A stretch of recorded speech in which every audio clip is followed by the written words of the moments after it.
All right. So we are. I'm just gonna change this really quick to a different window. So we're live. We're live now, and I'm just gonna really quickly get. That's the beauty of doing things live is you can kind of change on the fly. So this is nice. So okay, we're live for the first time ever on YouTube. What a world. What a new era for this show. Unbelievable. And I guess let's get it started. You know, the good thing about being live too is you can kind of bullshit for a couple minutes before you actually have to start your episode proper, which is kind of nice. We had a lot of like stories on the ZeldaCast live stream that just stay there for forever. So, all right, let's do it. Hello, everyone, and welcome to the Omega Metroid podcast from OmegaMetroid.com. My name is Andy Spiteri, joined by Duminal Crossing as always. But man, this is a big day. It's a new era for this podcast, and we are live over on YouTube, and we are joined by not one but two musical geniuses that we have been lucky enough to have on our show with us today. I'll introduce you first, Lacey Johnson, who you might remember from appearing with Doom a couple months ago for her album Next Mission, which I was really bummed out that I was out of town that weekend. I got to miss that episode. Yeah, so we're making up for it now. And this man needs no introduction, SynaMax. You have heard, I guarantee you've heard some of his Metroid covers, and it sounds like literally it could be from Metroid Prime 4. So this is awesome. I'm happy that you guys are here. I'm pumped. And I guess, Doom, I better give you a shout out for arranging this whole shindig together.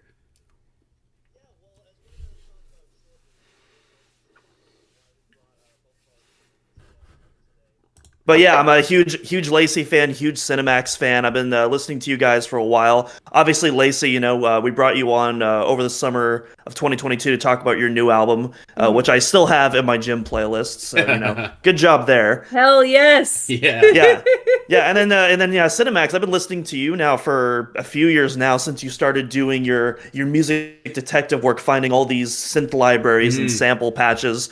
And since then, it's grown into something incredible. You've actually met producer Z-Time, who actually made a lot of these original samples that have appeared in the Prime games, and even in Prime Remastered, which just came out, which I'm sure we'll all talk about later. We'll but get yeah, there, I'm definitely. But yeah, I'm so happy to have you all on, and we're gonna have a good episode today, I think. Yeah, I think so too. Definitely. So yeah, I'm pretty stoked. I'm pretty pumped, and as Doom kind of alluded to, there is absolutely a reason. I mean, beyond just having cool Metroid people on the show, but there's a reason that we've selected all of these very specific cool Metroid people to appear on this specific show.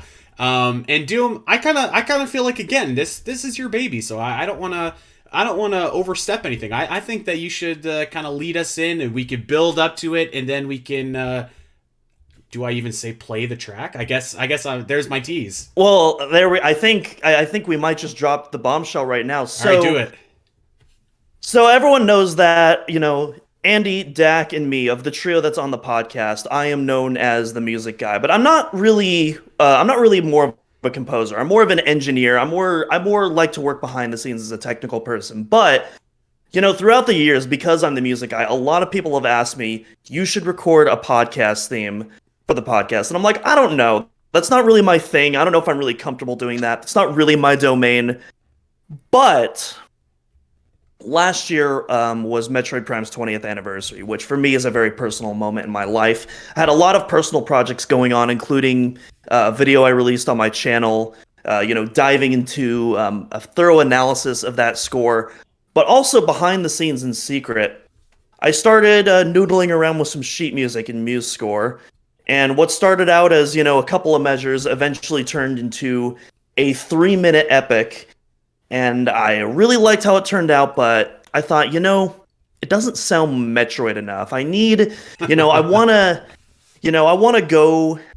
I should actually go into my writing process, before I go into the next part. So basically, when I was writing the score, I've talked about this before on the podcast, but, when I think of Metroid music, the key element that makes Metroid, and especially the Metroid Prime trilogy, stand out to me is this very narrow gray line that separates the diegetic and non-diegetic boundaries of interpretation by the player. And to me, that is the core essence of what makes Metroid music so unique, what makes it stand out. Now, of course, when doing a podcast theme, you're not composing it to an environment, so it gets a little tricky there. So, what are you making the music for? And so I just had to think of, what do I think of when I think of Metroid? And that's basically how I adapted the music for. So after I wrote the sheet music, I wanted to really get those Metroid elements, and I thought, well, who better to call up than the man known for having this wide collection of samples and synth patches and, a vast library. So I hired SynaMax. I sent him some sheet music, or at least the first draft of it. And yeah, we started cooking. So Max, I kind of want to get your thoughts on this, because I believe I contacted you at the end of October, maybe beginning of November. What were your thoughts when you first saw the sheet music? I thought that it was an interesting challenge for me. I thought that it was something that I could do, and take the sheet music that you gave me and work with it and use it in a production sense, so that way it emulates the production sensibilities and techniques of Yamamoto-san, but also retaining that unique Omega Metroid podcast vibe to it. So with having the synth gear and everything, and knowing what kind of samples and sound palettes that are already been put into place by the previous soundtracks, you just understand, like, okay, well, this element, what kind of synth sounds good with that? And Duminol and I, we went back and forth going in about, like, hey, what synth patch works and with this section, or hey, can we go with it sounds better this octave higher, because that's a lot of things, is that sometimes there's a lot more finessing with synth presets than people realize, because I think there's even some stuff like with Flagra, where there's like the attack on the synth pads are attenuated slightly differently than in the original preset, so they're like a little bit sharper attack on those pads. So there's sometimes, every once in a while, there is minor modifications to the presets to help make it fit better with the song, and that's just like with this process, the exact same thing, where you're taking these synth leads and presets from and trying to figure out, like, okay, does it sound good in this register? Does it sound good in this octave? Do we need to EQ it? So that was pretty much the process of going back and forth.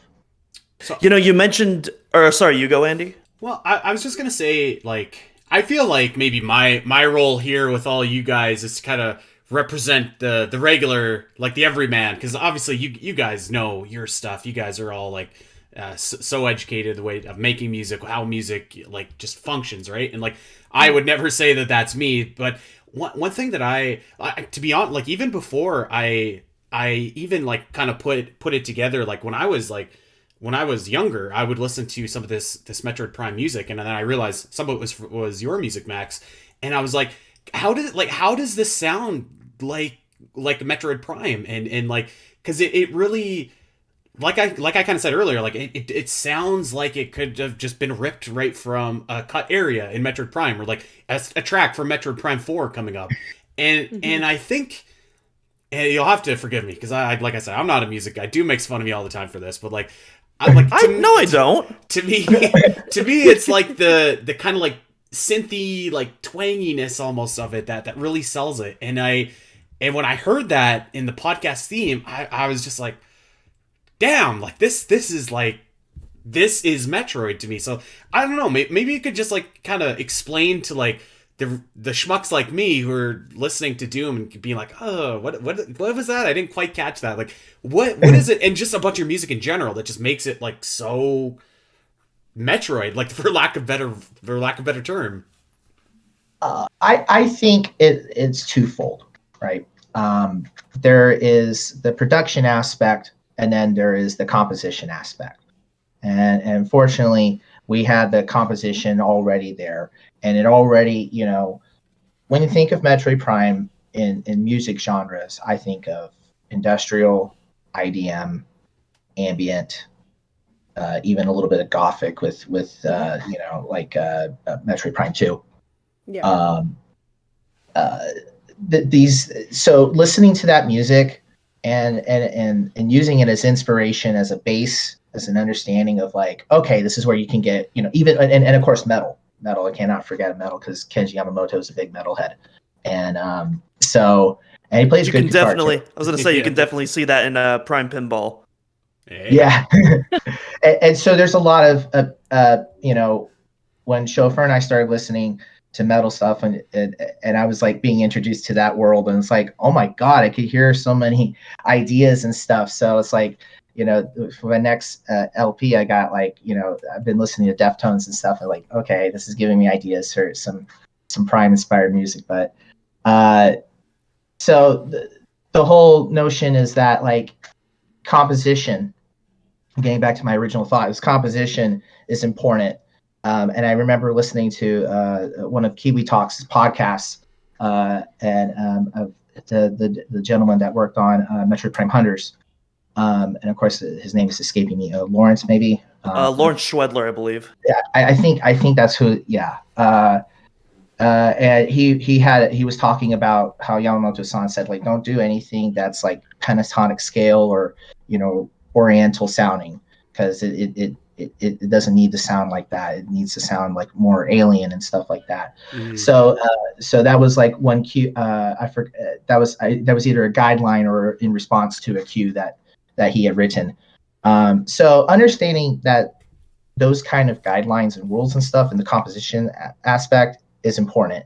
The other flip side is understanding the gear and the protection techniques, and how the composer uses the gear to create the sound. And a lot of times with like how people take sound banks and convert those into sound fonts, and are, how like Toby Fox used the Earthbound sound font to create a lot of music for Undertale. That right there already gives you closer to that similar sound palette that similar sound design that the composers and sound designers created for the world, the video, and for this video game and the OST and everything. So, and of course, what's great is, it's cool having the original gear and stuff. But with synth technology nowadays, you don't necessarily have to have the exact same gear. Maybe you could have some samples and stuff. That's cool. But like, like with stuff like I don't have a Korg MS-2000, right? That's the synth that you should get if you want to have like, Kenji Yamamoto's gear and stuff, right? But I have a Microkorg, and it works perfectly fine for the most part. There are a couple presets, like the one from Chozo Ruins, that doesn't work because the arpeggiator is different on this synth. But I'm getting into technical stuff. The point is that you don't necessarily have to have the exact same gear to make Metroid Prime music. I just found out that the SC880 Roland thing I have here is the exact same thing, because it's missing some sounds from Fendrana Drift's Depths. I was talking about that before the podcast was rolling. And so again, understanding that you don't necessarily have to have the same gear, but knowing what was used can be helpful in recreating that sound. So it was a very long-winded answer. No, we like that on the podcast. That's great. It's a plethora. I can talk for days about it. It's just, there's so much knowledge, because there's like a well thought out sound design that's carried out. Same synth patches are reused throughout the trilogy that kind of create like a unifying sound palette, sound design throughout those games. And that's what really makes Prime stand out, because there was just the reusing of sound assets like that. Not sound assets like in a video game sense, but in terms of like, just general company assets, like the synth owned by Nintendo. Just reusing the same stuff over and over again creates this unifying sound signature that the games have. Mm-hmm. I've got one more question before I throw it back to you, Doom, and it's actually because, as I mentioned earlier, I didn't get a chance to be on the first episode that we had with you, Lacey. I know that like, both of you guys have done a lot of music that is outside the Metroid series. But I guess Lacey, my question for you is like, what about like the Metroid music that like kind of just drew you in and was just like, yes, this is something that I want to like record and make an album in my own interpretation of. So, it's funny because Max, even as you were speaking, I was connecting dots in my mind that I had never thought of before. What attracts me to the Metroid soundtrack, it just kind of as a franchise, as a whole, like the motifs, everything, is it's different. It's so different than so many other franchises, even things that are trying to be a Metroidvania or like something within that realm of a game. Metroid goes where I never expect it to go, and I think that's what always made me so interested in it. And for me, like, my two favorite Metroid games are, well, and that's changing all the time, but as of today, it's Super Metroid and Metroid Dread. And I think what they definitely they have a lot of elements in common just as a game. Yeah. As a side, like a platformer in general. But like, there's a lot of thematic elements that I think I really enjoyed. And I liked how open a lot of the music is. I like how there's so much dissonance that works really well together. So there's a lot of things that you don't expect to pair. And that was something I really enjoyed when I was making my record. It was like, there's a lot of stuff that in my mind should not go together. You have this like super punchy arpeggiating bass pattern going on, and then you have a very clean sine wave on top of it that's so separate and disconnected, and it's the separation between the sounds themselves that makes it successful, and it creates the space that I feel like the score is always really known for. And like, just Max, hearing you talk about that just now, I was like, oh my gosh, it makes so much sense. Like so much of what I didn't even realize why I was doing it. Because like, for me, if I'm doing covers, which is what I'm known for, I try and kind of get myself in the headspace of what is the purpose of the sound? What is the purpose of the beat? Any sort of texture, anything like that. There's always a reason for it. It's never just, here you go. So like trying to get kind of in the headspace of why we would use those sounds, why we would use the certain, as we were talking about reverb tails, like why would there be more space on this one song versus not? There's always a reason. So you want to kind of put yourself in that mind space for it. And Metroid has been one of those that makes me think more than a lot of other music. And that's not a disparaging thing against other music, but it kept me coming back to it. And I went, yeah, okay, I'm making a record. Okay, that's how this is going to go. Like, great. But it's, I think so much of it has been so fun to interpret in my own style, my own influences, and just kind of run wild with. It's been a really, really inspiring soundtrack to take, expand, interpret, and just have fun with, honestly. Yeah, well, do mention that Next Mission is on his gym playlist. That's a good playlist to have on, or a good album to have on a playlist like that for sure. Absolutely. You gotta have. You gotta have. Oh, I think Doom is in Frozen Land or something. There he is. Can you not hear me? Yeah, you're back. There we are. How Okay. you doing? Oh, okay.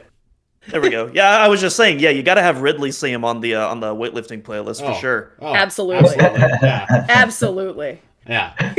Anyways, I'm sorry. I didn't mean to kind of take the sideways, Doom. I know you want to talk about the track, so I'll throw it back to you. No, absolutely not. No, I'm loving this right now.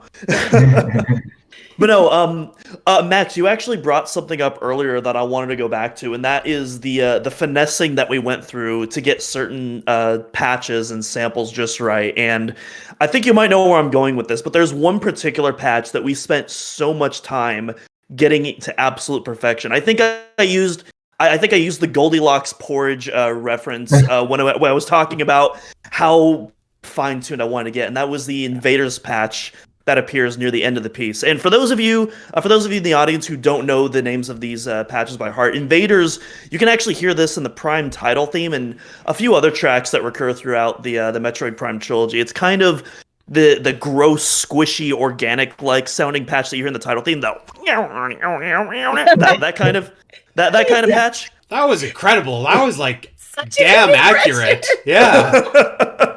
But yeah, It's, Holy. No, it's the very first sound you hear when you boot up the game. Yes. It's it's also used in Quebec by Ween. There's a track, I'm not going to say the whole name because censor, but the F jam is the exact same preset. So if you listen to that track after the podcast, you go, "Oh my God, it's Metroid Prime in a Ween track." It's amazing. Wow. Yeah, we're gonna need the link to that track definitely after the show. We'll check that out. It's your mind will be blown. Yeah. Wow. That's But that's your Ween Metroid crossover. Wow. But yeah, that specific synth patch, we definitely went through a few takes on them, but of all of them, that is by far the one we spent the most time on. That occurs near the end of the piece. That was I think there was 3 or 4 separate drafts of getting that tone just right for that. Yeah, it's placement and understanding. This happens to me a lot when doing the percussion for using Z times on Civilized Groove samples. It's understanding when is it too much and when is it too little. You want to create some sort of atmosphere, some air, but at the same time, you don't want to muddy everything and cloud everything up. So these are again, all this stuff. It's in a word, it's intent, right? It's just being intentful and understanding how do you place stuff in the mix and everything. And so that's always the challenge, because what I'll do is I'll on a track, for the LP, I'll come back to it after a couple of days break off it, and I'll listen to it. And I'm like, oh my God, these drums, what was way too much, and then I'll redo it, but then I'll be like, okay, this is a lot less chaotic, but a lot more there's a groove going on with it and stuff. So because that's the thing that's interesting. There's even though with Emperor Ing, it's the final boss battle, it's there's a little bit of a groove going on with that beat. It's just thinking, looking at stuff from a different perspective, more or less. Really, really quick. Yeah. I know that Lacey mentioned that her favorites are Super Metroid and Metroid Dread. Max, what are your favorite Metroid games? Would it be fair to assume Metroid Prime maybe is your favorite? So it's interesting. So I recently replayed Metroid Prime on the GameCube this a couple months before Remastered was announced, and it was funny because I appreciate the game for what it is and everything, and it artfully, it's beautiful and everything. And there's something about Prime 2 though where there's a little bit more of an emotional core, an emotional impact, and being able having you have a species like the Luminov, and you're reading the bios and hearing oh, this one died at its post of starvation and stuff, and it's dang, there's a more emotional impact to that. I mean, you get that with the Chozo Ghost as well, right? You really do. But it's up to 11 in Echoes. Yeah. And also, and this is just a personal thing, I just like that more goth aesthetic with Echoes and the darking and everything, and and the ending with Dark Samus and her 3 eyes and stuff. And just seeing Samus react in the light suit, and she's just taken aback, just what is going on? It's one of the few times in the series where you see Samus go whoa, what's going, and that kind of emoting and stuff I really resonated with. But right now, so in terms of 3D Metroid, it's Prime 2. 2D Metroid, back in May, right before Nintendo reached out to ask to take down the Dread remixes and stuff, we did Super Metroid. And I cried at the end of Super Metroid. It was incredible. It was I was amazed how a 16-bit game could emote like that. And it's a masterpiece in minimalist storytelling. Yeah. And I got my co-host on the Zelda cast to play I'm always trying to get people to play Metroid on the Zelda side. And so she played Super Metroid, and she's like, Andy, what the hell? You didn't tell me like what was coming at the end.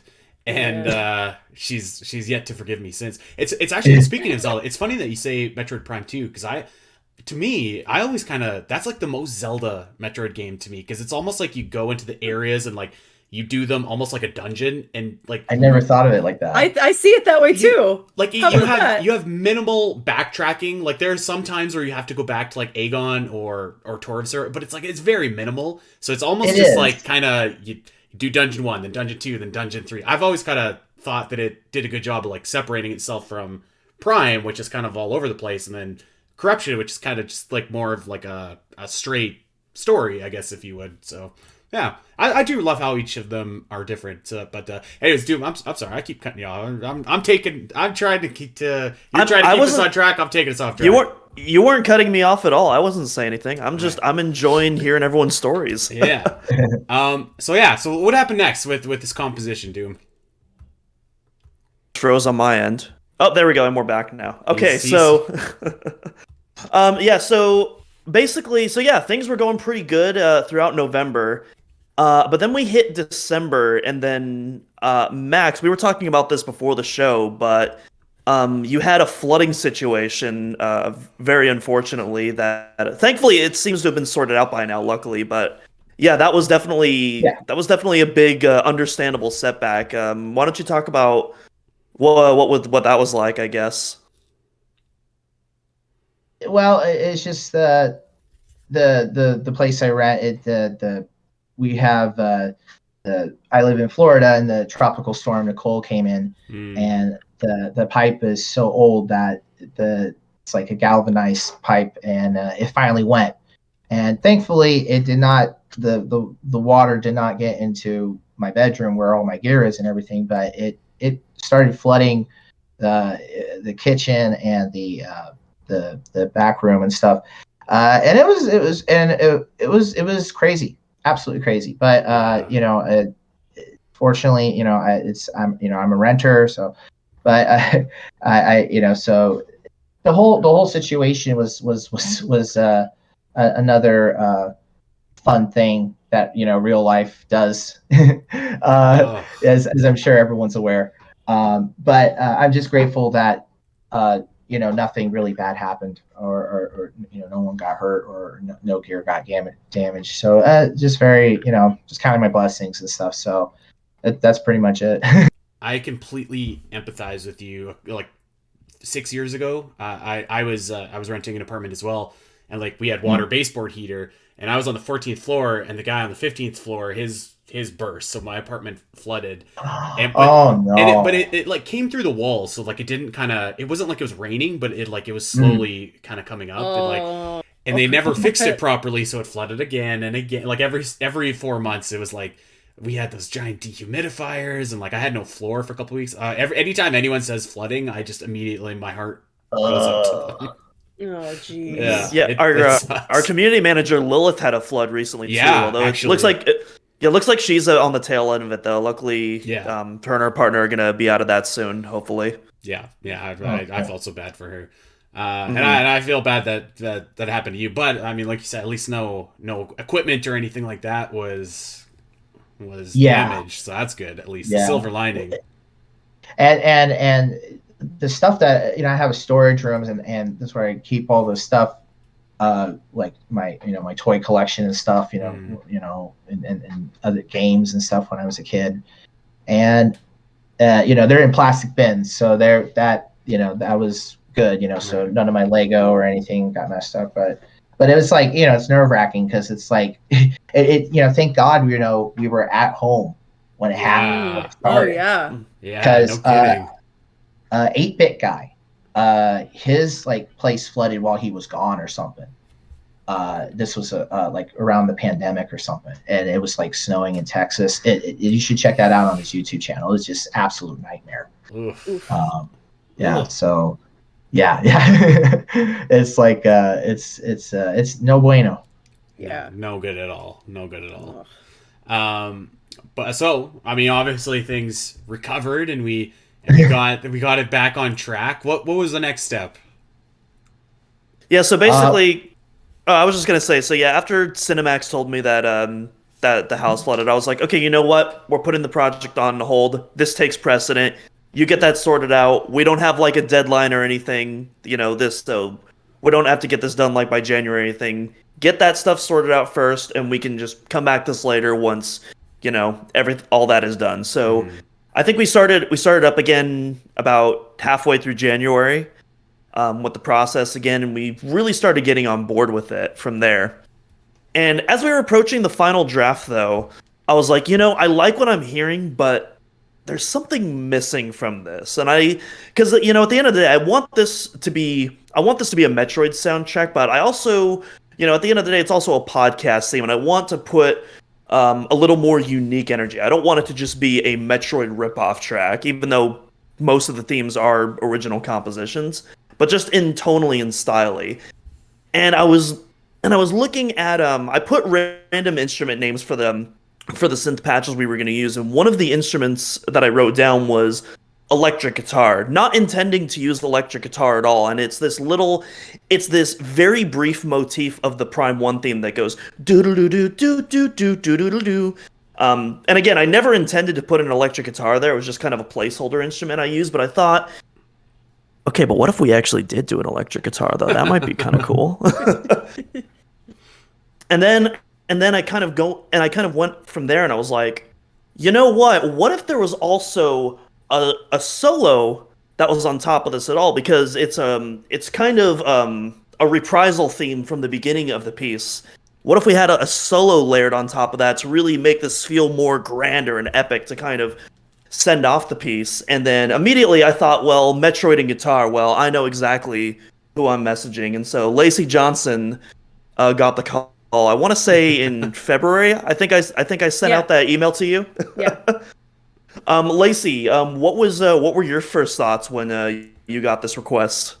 I was so on board. I was like, oh, y'all count me in. Like, whatever I can do, I'm down. And like, I couldn't believe how good the draft was, because it literally, and that's not to offend anyone here at all, because like, it literally sounds like it belongs in Metroid. And I was like, right? What? How? This is original? Like, what? Okay, cool. But like, I love the melody. I had so much fun interpreting that in a few ways. And like, I wanted to kind of, I don't know. I mean, the parts were super fun, and I chose some similar kind of sounds that I did for my album Next Mission, because I knew that already kind of was like in the realm of Metroid, and it worked. But it's such a cool theme, and it didn't take me long at all to find some melodic ideas to write in there for the solo, and like get everything kind of where it needed to be. And that's usually a very good thing if things are very simple, to where I'm like, okay, cool, I can sit down and just immediately start putting ideas down. And that was exactly what happened, which was really fun. Yeah, I was shocked how fast you sent that solo to me. I was expecting, okay, I'll probably hear back in like 2 or 3 more weeks. I heard back within days, just like, all right, here's your solo, and here's multiple guitar parts that I also interpreted as well for that Prime 1 motif. And it turns out, I'm glad you did that, because it turns out I used one of the lower octave versions that you sent, as opposed to what's on the sheet music. So, yeah. Well, sometimes I was like playing it in both spots, because there was the sheet music to tell me the octave it was in.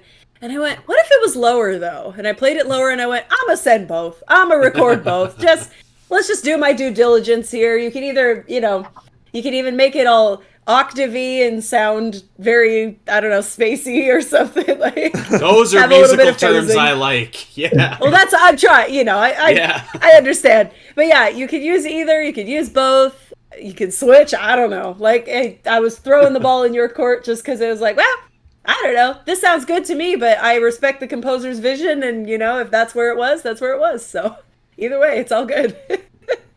Yeah, I really appreciate. We actually did EQ it a bit to get the solo itself to get a more spacey sound in it. So Sure. we definitely did that as well. But Awesome. It was minute though. It was minute because like I was very happy with how the guitar parts fit in with the piece. So it was really awesome. And it was really great getting your elements in there because it really gave that energy of like the Prime 2 opening for me. Hearing the guitar elements in there, and I'm like, this is nice. This is really this ties the whole room together, you know. Oh, so you did a really great job. That was actually one of the it was phenomenal, Lacey. That was actually one of the specific when I was looking for like guitar tones and references, I specifically used Prime 2, the guitar in Rundus's theme from Prime 3, and then I also used some of the Halo Infinite multiplayer guitars. Yeah. Those kind of more ghostly, drawn out, reverb heavy guitars as well for potential tones when I sent the pitch over to Lacey. But as the viewers will soon hear, we all quite like the way that it turned out. And before we play it, I scrolled back through my messages with Doom. And I want to reenact my response when he shared this with me. So here we go. You might have to censor a few words, Andy. Yes, you're right, actually. Holy blank. Wow, that's like Metroid music. Exactly like it. Wow, the middle part goes hard. That's incredible. Wow. That was my messages to Doom. So I was like, I couldn't believe it. It sounded wicked. And I guess if you want, let's rock this thing. Yeah, we've been talking about it. Let's actually hear the fine work that y'all put into this. All right. Yes. Let's do it. Yes. It's a premiere party. Yeah, that's exactly what it is. Yeah, no kidding. World premiere. All right, here we are. So I can hear it. I don't know if you guys can't hear it, but it's playing and it rocks. I couldn't figure out how to share it in here.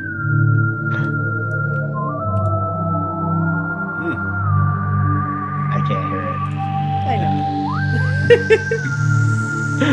We could add reactions. Yeah. There you go. Thumbnail. Oh, there it is. Yeah. Million views. 2 million. 10 million. Yeah. A billion views. This is Metroid music. This is like from Metroid Prime 4. It's like the drums. Yeah.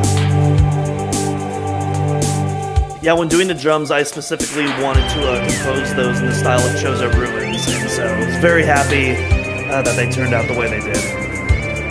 And that's what's hilarious about that drum loop is that it's actually a preset drum loop off of the Orbit 3. So like Kenji Yamamoto just added some 909 snares to it and called it a day. So good for him. That's the thing when you're like composing, soundtracks under a schedule and everything. It's just like you just gotta stick with the presets.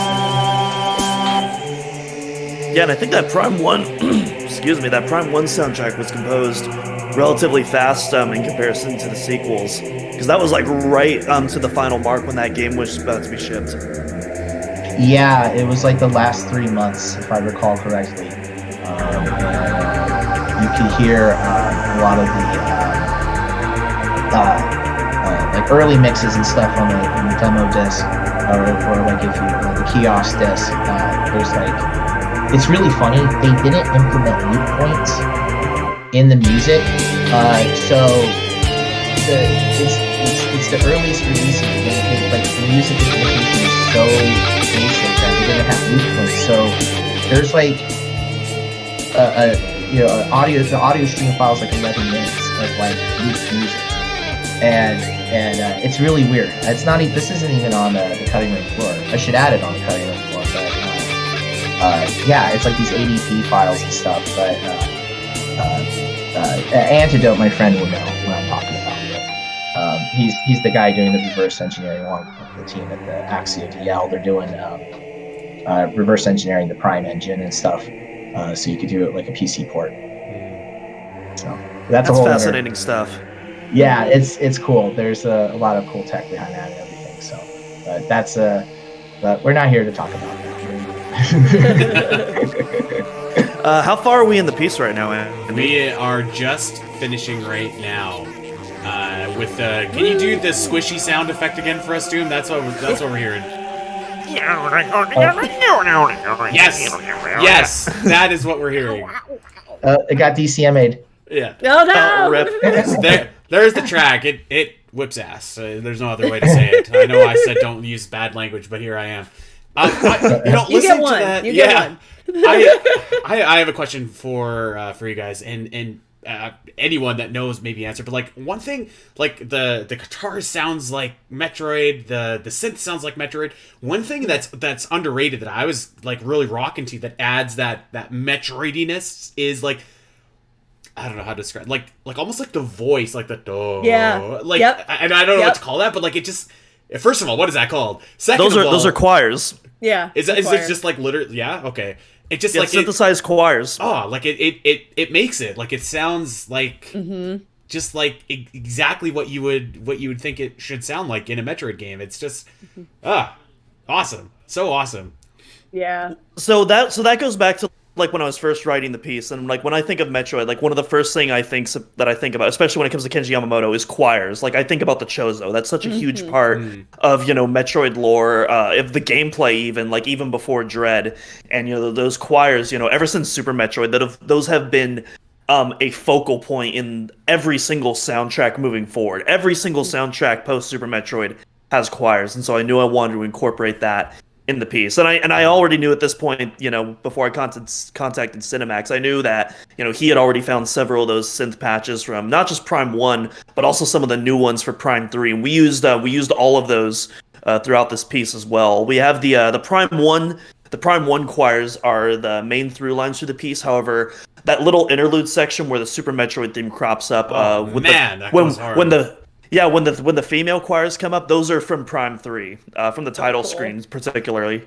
Yeah. Yeah. Yeah, it rocks. Yeah. And so this track is actually also available to download for free on Bandcamp, and if you want to throw a donation in, you could definitely do that. But it's up there. It's available. It's going to be linked in our show episode notes going forward. We'll have it up on the website. It is there. Check it out. Yeah, you can listen to it. You can listen to it without us talking over it. It's great. Yeah. Like I think we all sound pretty cool, but I definitely prefer the track without us yabbering all over it. Yeah, and it also includes a bonus track as well. You can also hear the original demo in Muse Score played directly from the sheet music that I had just composed, as well as a nice little bonus track as well. So you can compare, kind of what my initial vision was versus what the final product is. All right. Well, there you go. A little extra seasoning in the salt, if you will, from Doom. So thank you for writing that, Doom. Thank you guys for just making this like just absolutely rock. Because I mean, there's no I could say it a bunch over and over and over again, but like I won't forget actually the first time Doom sent me that. I was just like, holy crap! Like this, it was like. I'm listening to the set. Like, how did he get the Metroid Prime 4 soundtrack? I don't understand. Like, does he know someone at Nintendo? Is his uncle there? Like, so yeah, you guys rocked it. It was awesome. It's from the Federation Force 2 soundtrack, actually. Funny you ask. Yeah. I wanted to talk like some general Metroid with you guys if you're up for a few quick hits here. And I know actually I was gonna start with Metroid Prime Remastered, but just hearing you guys kind of talk about Metroid Dread. I wanted your 2 cents on two things. I'll break my question down into two parts. So the first is like, I think like a fairly common critique of Metroid Dread is like the music maybe isn't as, I don't know, like memorable or lively as some previous Metroid games. So the first part of my question is I'd love to get your guys' opinion on that. And then my second part is, what, like, you're in charge of Nintendo, what would you have done differently to make that soundtrack maybe have a little bit more oomph, if you will, the technical term oomph, and I guess Lacey, we'll start with you. Mic working? There I am. There we go. There we go. So like, I have such a love-hate relationship with Dread's soundtrack. I really actually like a lot of the space because that is such a big cornerstone of a lot of the Metroid soundtracks in general. Like, I like that there is silence. They utilize silence really well. They utilize maybe just air. Like, you feel like, should I notice that there's nothing here? You know, it's a mental game always, especially with composition.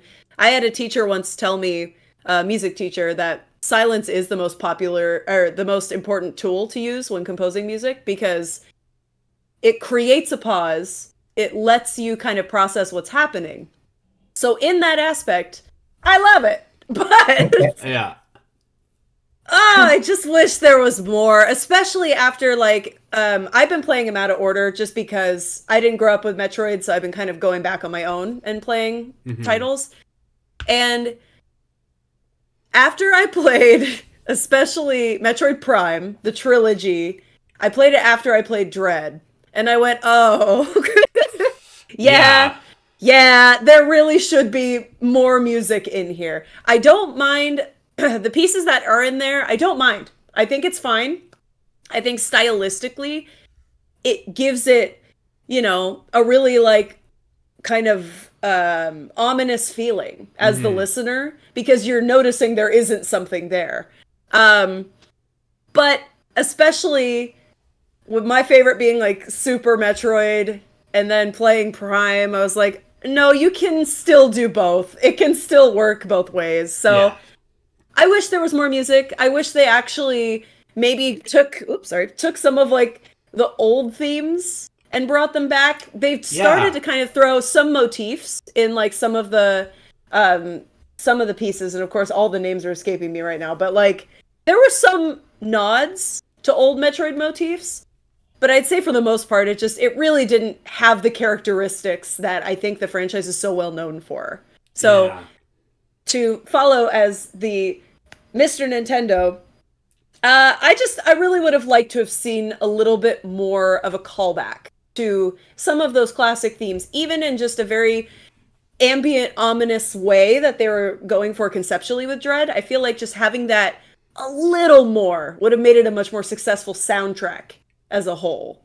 Yeah. But I covered it. The theme of Samus in Dread is just like, with those choirs, it's just amazing. Like having all actual voices in there, it just like chills you. I love that. I just love that a lot. Yeah. So I wish there was more of that. And Max, I want to get your opinion in just a quick sec, but Lacey, I'm glad you said that because I actually like pretty much agree verbatim. Like I think the soundtrack is like fine when you're listening to it. It doesn't have that same power. And I've been pitching Doom and Dak, and I'm just like, if just like one area maybe had like a nice remix, or like maybe if like the water area was like a Meridia remix or something, or something to kind of make it just a little bit more memorable, and maybe even more than one, maybe like two, because the music when you're listening to it and playing it, I agree, like it sounds good, sounds like great, and the Emmy zones with their stillness is kind of cool too, but it's eventually you're just like, okay, like I want to... Yeah, I'm over it. Come on. Let's go somewhere. Yeah, that's the thing, because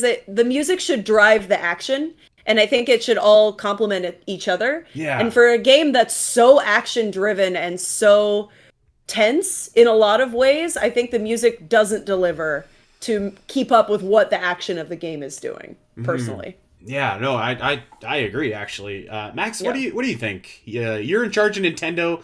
What are you doing? And then what do you think of the music in Dread? Take it down. Take it all down, guys.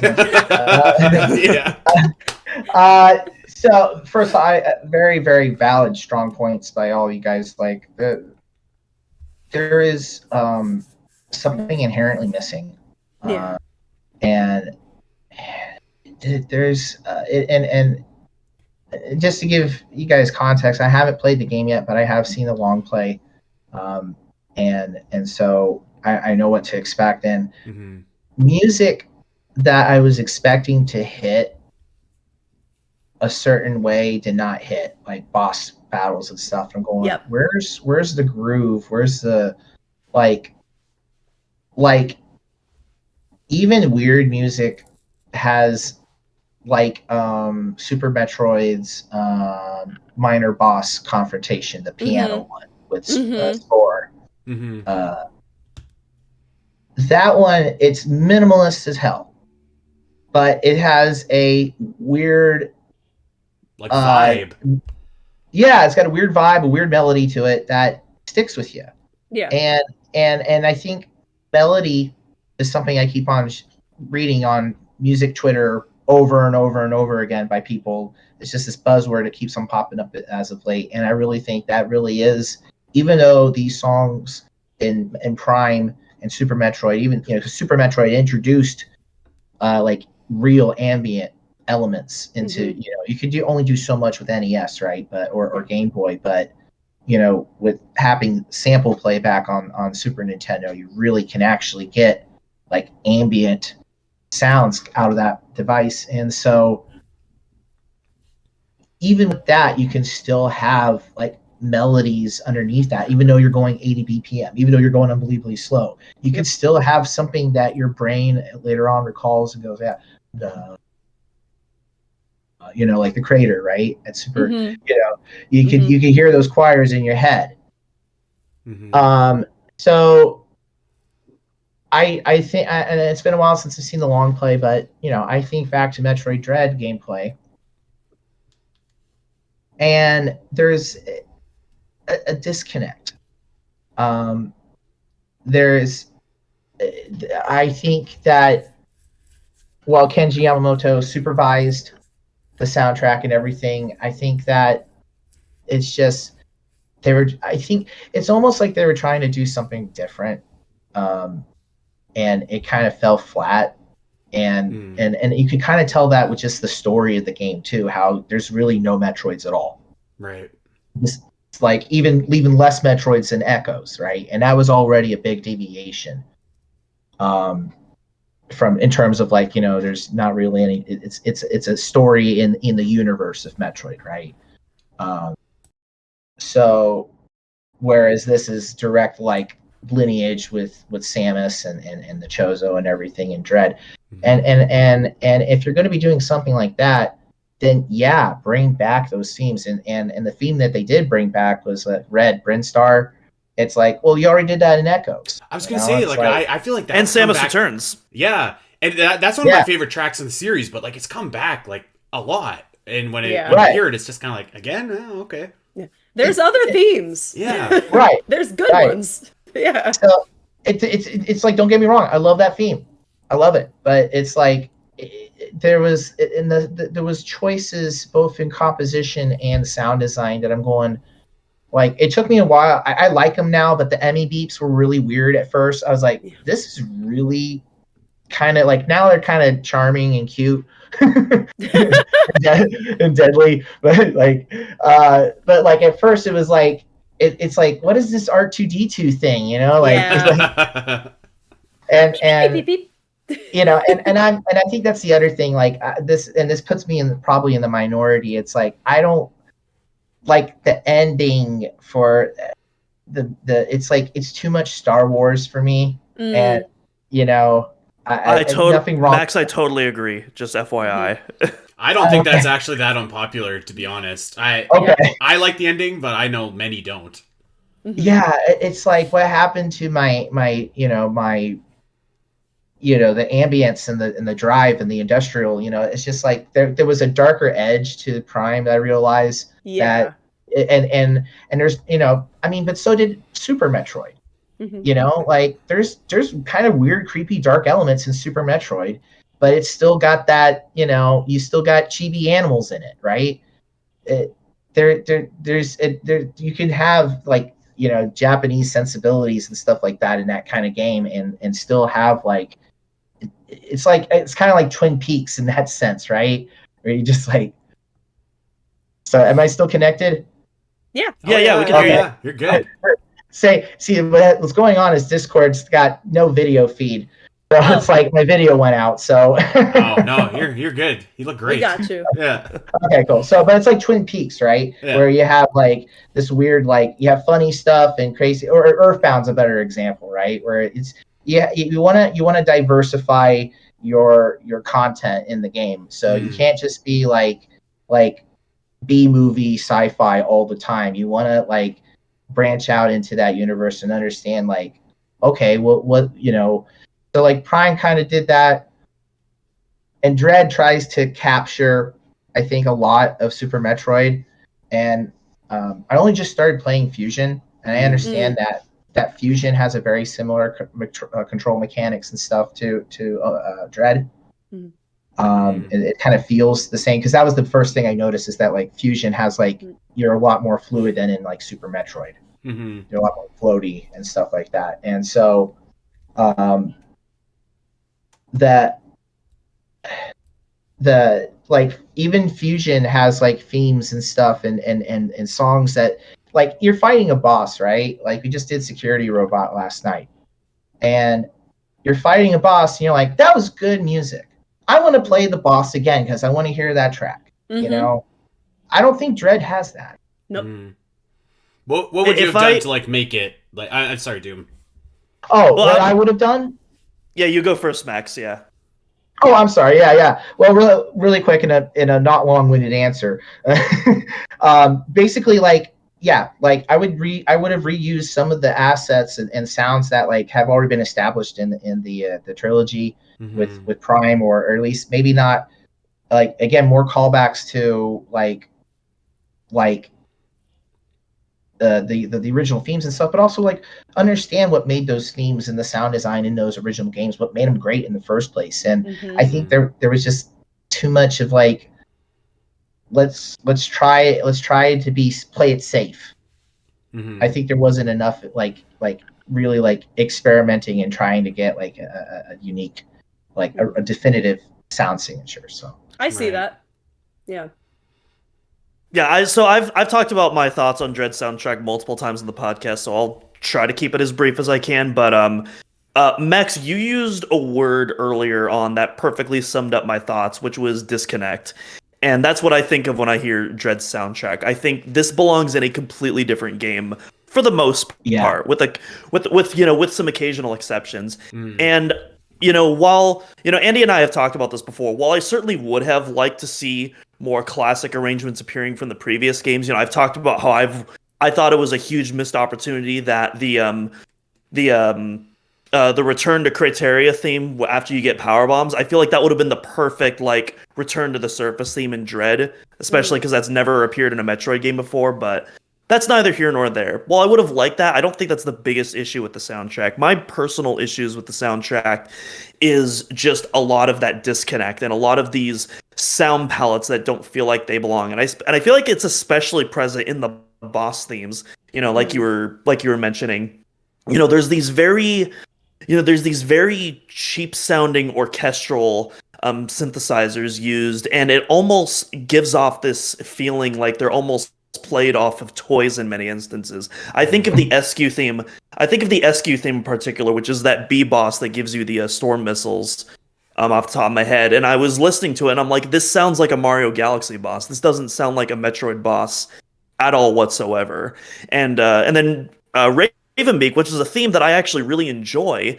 Again, it feels more like something that would appear in like a Zelda game. This doesn't really feel like something that matches the environment and the story, or even the story tonally. It just feels so out of place. And it's a theme, again, that I like listening out of context on its own, because I think it's a great composition.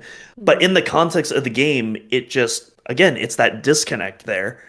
And it's arguably my single biggest issue with the game. Obviously Dak and I, we've had some issues with the story as well, but like, that soundtrack is definitely like, if I had to choose one of those things to amend, it would be that soundtrack.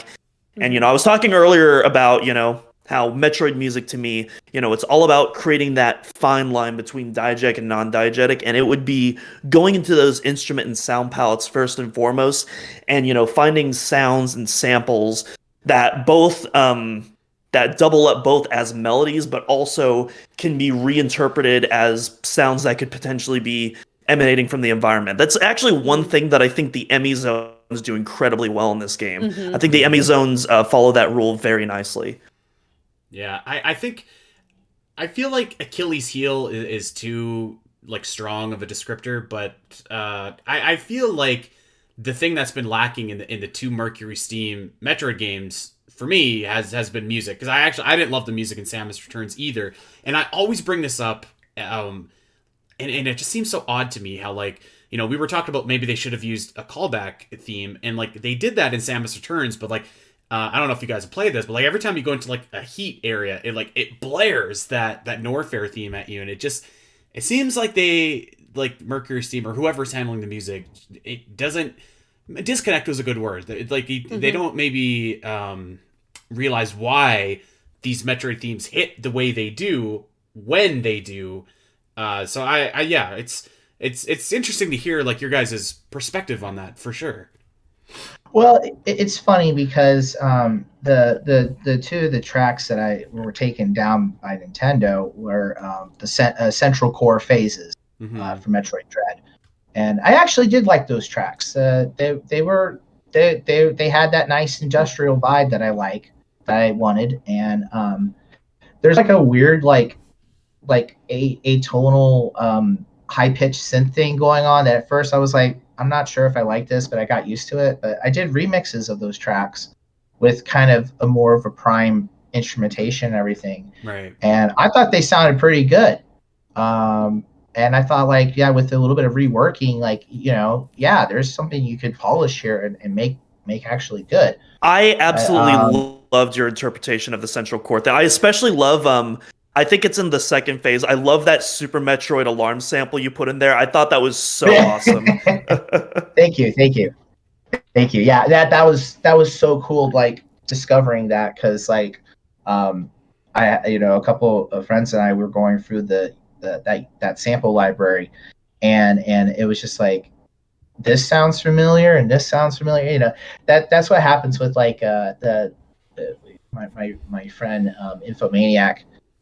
He helped run he helps run the Church of Kondo, and they figured out all the samples for Super Mario 64, which is just absolutely incredible. And it's just like this plethora of all these different instruments and obscure sample libraries that no one's ever heard of, and it's just kind of amazing how like these sounds are now living in infamy thanks to sound fonts and stuff, and it's just kind of crazy, especially like the sitars, like from a $3,000 synth. That's like the only preset that's used. Right. It's like it's like an analog modeling sitar or something like that. So it's like, why would you just sample a sitar? It's funny you said that, because I listened to a YouTube video called Green Brinstar cover in Mario 64 style, and I'm trying to look up who made it, but I can't find it right now, of course. But it sounded like, wow, this is like Mario. It's incredible. So I have a question for both of you, and maybe Max, will start with you this time. Do you guys have a track in the Metroid series, any game, that you're just like, why has this not come back? Why is this one track like never appeared in another Metroid game? Doom, I already know your answer. You just gave it. So I'll give you mine, but to give you some time to think. But I'm going like all the way back to the very first Metroid game on the NES. I really, really dig the Ridley theme, like the do do do do do do do do, like that theme. I think it's like very like hostile and like and kind of threatening, and I'm constantly just like, man, like they got to bring this back. Like they should remix it, because there's a Metroid Metal cover of it, and it's awesome. And it's like, wow, this goes hard. Like this would be like a perfect kind of, I don't know, like final boss area or something like that. Do you guys have, is there that one track in any of the games that you're just like, this got to come back? Sure. I know I'm putting you on the spot. I'm sorry. No. Well, the tracks that I like, they're kind of like suited for the area. Like I love Torvus Bog, right? But I can't imagine that being played anywhere else except maybe like a Smash stage, right? But like maybe if it's like sped up or got like drums to it or something, right? But like a song that I like that would come back, that I never really gave that much thought. Maybe Talon Overworld or Phendrana Drift Steps, maybe. Yes, I love that. That's such a groovy tune. The Depths one, I love it. Okay, well, to buy you guys more time for to think, or for you to think, Lacey, Doom, he just alluded to it. So he's been championing the Criteria theme to come back like forever, and I agree. It's a great track. Yeah, it's easily like in my top 10 Metroid themes of all time. And I generally prefer Metroid to stay away from some of the more orchestral elements, but I do think there are some exceptions. We got the beautiful Skytown Elysia theme or the Artifact Temple from Prime, which is kind of like a combination of both those synthesized and orchestral elements. But I think a lot of the Super Metroid soundtrack does it well, including this Return to Criteria theme. And there's just something so, there's something so triumphant about it, like that just perfectly. It's one of those few themes where it's not trying to emulate the environment, but it emulates the atmosphere so perfectly. Like you really feel like you've done your first lap. You really feel like this is the moment where everything starts to click, where the world starts to open up. And I think the track just so perfectly encapsulates, that personal player emotion. It's weird that it's called Theme of Samus Galactic Warrior, because I don't really associate that as a Samus theme. It feels more like a personal player theme for me. Mm-hmm. Yeah. Lacey, what you think? Any track that you're just like, why is this not come back yet in a Metroid game? I have many thoughts. Oh yeah, all right. That's why I've been just trying to like narrow them down. I love Phendrana Drift so much. It would need to make sense. That piece just it affects me when I hear people play it live, when I hear it in the remaster, like every single time I'm just I stop. I listen to it. It really it really hits me very, very well. I think it's one of those that suits the area beautifully. I think it complements the environment around it. I think it complements the pace and the play style of the game. It's just one of those that I'm like, that is such a successful composition. Yeah. I would love to see somehow whether it's just like a motif of Phendrana, or if we happen to somehow go back to some area that could be Phendrana in some way. But like, I would love to hear something of that again. That would really be amazing. Well, it's not quite the same, but Schwedler, Lawrence Schwedler, we were talking about earlier, did a cover of Phendrana Drifts and Hunters that you can hear in the second half of the Arctera level. Again, it's not quite the same because it's on the DS, and you got very low quality instruments on those tiny DS speakers. But yeah, it has appeared again. Well, I want it to appear again and again and again, because I love it. And I mean, yeah. Oh yeah, it just occurred to me that Brio Ice has motifs. I was gonna say there's like kind of a weird remix of Metroid Prime 3, but it's I agree. I could be totally down. Yeah, ambient is a good word. But like, if there was like an icy area in Metroid Prime 4, like you couldn't convince me that they shouldn't incorporate that somehow. Like, bring it back, even with new instrumentation would be really cool. Yeah. Yeah. Slightly off topic, but since we're talking about Phendrana, I'm curious. Has anyone ever played Excite Truck? It was a launch title on the Wii back in 2006. No. Well, Kenji Nice. So Kenji Yamamoto, as well as Masaru Tajima, they both worked on Prime 3. They did the soundtrack for that game, and most of it is kind of just a rock and metal style soundtrack. But there are some synth patches from the Prime trilogy that you can hear, and the training mode theme in particular has so many synth patches that appear in Phendrana, as well as that Brio theme, and this talk just reminded me of all that. It's actually like really bizarre listening to the two. Who'd have thought? I'm gonna have to listen to that. Yeah, who'd have thought Excite Truck in Metroid are sharing some DNA? But I guess that's check out go on YouTube and after the podcast and check out Excite Truck training theme. Yeah, okay. Excite Truck training theme. There's another I'm trying to remember. I think it's Galaxy or something like that. That has like Phase on Mind stuff. It's the outer space queue from Prime 3 where you're like your ship goes by in the cutscene as you're transitioning between planets.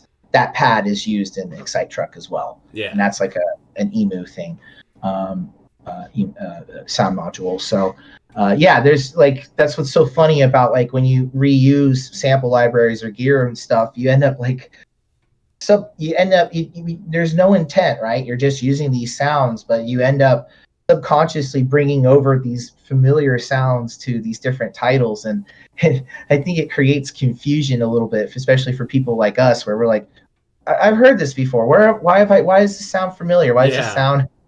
I personally love it. I think it's awesome when I can connect dots like that. Yeah, I was talking last week. I was playing like Metroid 2 on Nintendo Switch online, and like there's those amazing like Game Boy sound effects that like are in every single Game Boy title. You hit a Metroid, it makes like the like noise that's also in Wario Land and like Mario. It's fantastic. I love it too. That's so cool. Lacey, did you have any more songs that you wanted to bring back, or you just kind of drawn as the one? I have several. So I also, I know it's been done before, but I would love to hear Kraid in a new orchestrated style or in a new approach, basically. Yes. It's such a cool song. I have such a crazy love affair with Kraid. I mean, that should have been a Metroid Dread, right? Like it should have. Yeah. Literally, he was there. You got the big guy right there. Yeah. Yeah, but yeah, I would love to hear Kraid. I love Upper Brinstar from Super Metroid. It has so many names, but that's the one that I know it by. Yeah. But it's such a good area theme to just be used once is a crime, but I agree. don't know. Doom keeps telling me that they use it for the multiplayer in Metroid Prime 2, which I guess is true. Oh, that's right. But like, does anybody remember that? Not really. True. Like, it needs to be in like the game. I remember it. Yeah. Okay. It's in Smash too. That's true. You know, that is true, but like, that's true. It needs to come back in like an actual in a game in the area somewhere where again that would have been a great track for like the forest area in Metroid Dread. Like, I don't know what they were thinking. Okay, well, we don't want to keep you guys for too long. I guess my last question for you, and unless you got anything else, Metroid Prime 4 coming out. Not impossible that we maybe like see a trailer for it in the next couple months, especially with Prime Remastered just dropping. It kind of seems like that might be like a good proof of concept for what to expect from Metroid Prime 4. Just, you can be as general or specific as you guys like, but like, what are you hoping for when this game comes out? Max, we'll start with you, Max, and just like what, and it could be anything, like in terms of music, in terms of gameplay, in terms of whatever. Like, just what are you kind of hoping for when this game finally, after everything, comes out? I want to have a game that just is no live service, no like just give me a fun time. Just show me what like games are meant to be, which is just immersing yourself into the world as a player character and appreciating the story and appreciating the music and the artistic intent that went into making this game. That's what I want. I don't want anything that detracts from my enjoyment from the game and makes me question my purchase. And that's all I could ever ask on. Yeah, hey, that's fair. Yeah. All right, Lacey, same question. What you hoping for? I want a complete game. I would like something piggybacking that is not DLC to finish the story, that has been thought through, that feels like it's within the franchise, but could still be its own game. That's a big critique for Nintendo sequels lately that I have.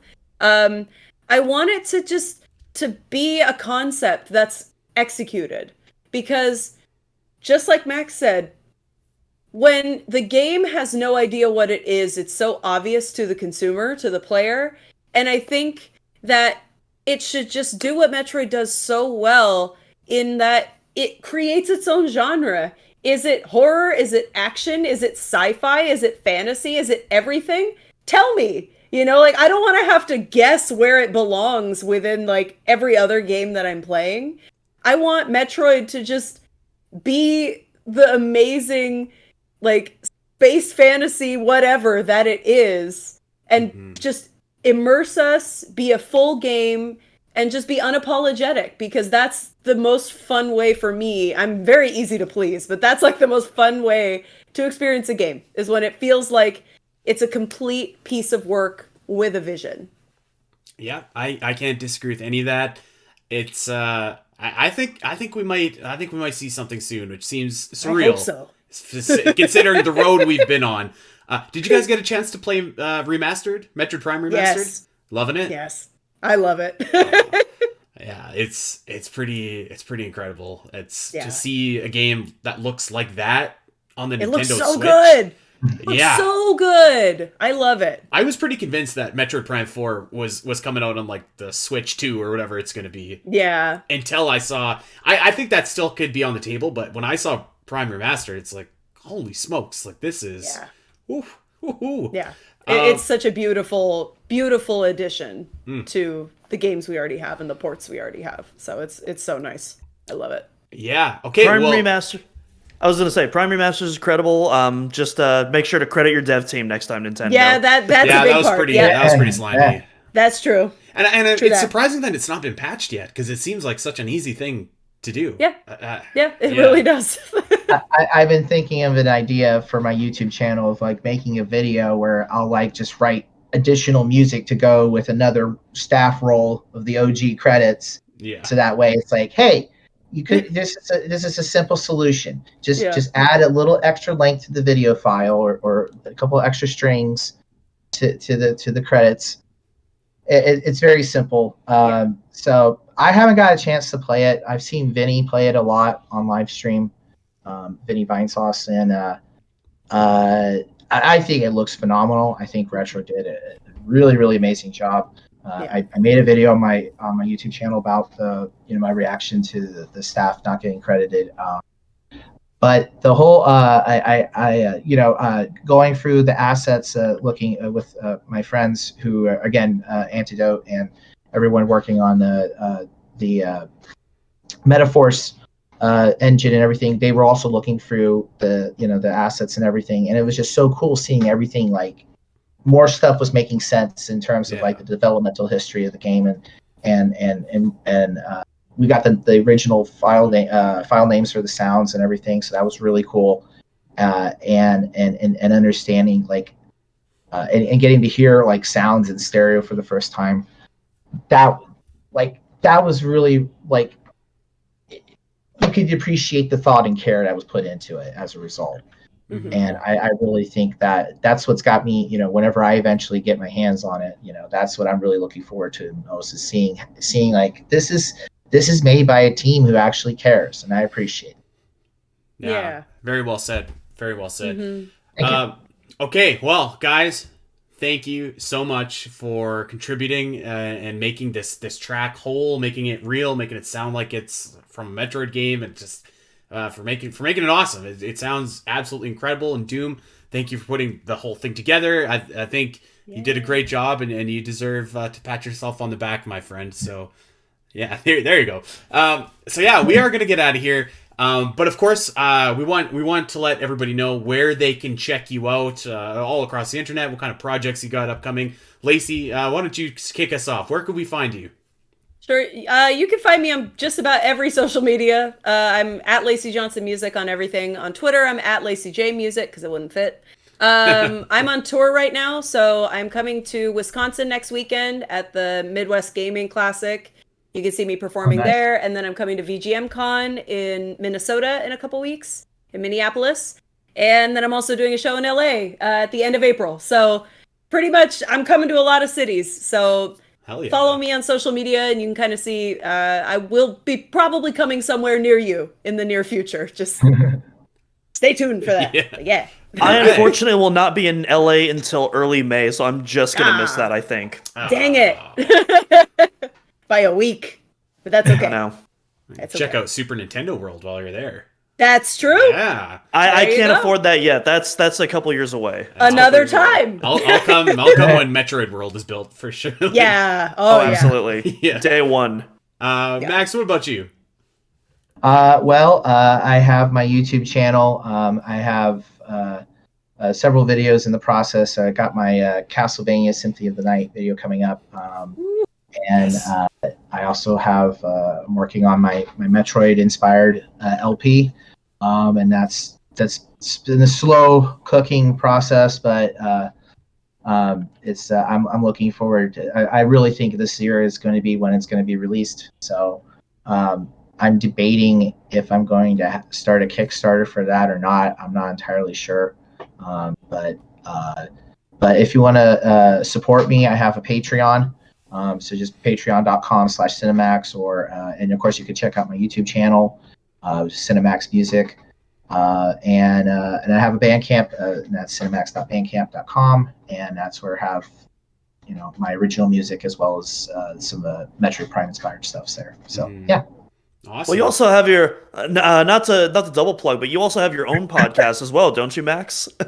Oh yes, of course, yes. I have the Bits and Knob podcast with my partner Chauffeur, and we just did I believe our 9th episode, and it's been great. I'm very happy with how just getting the positive reception from that, and thank you for reminding me.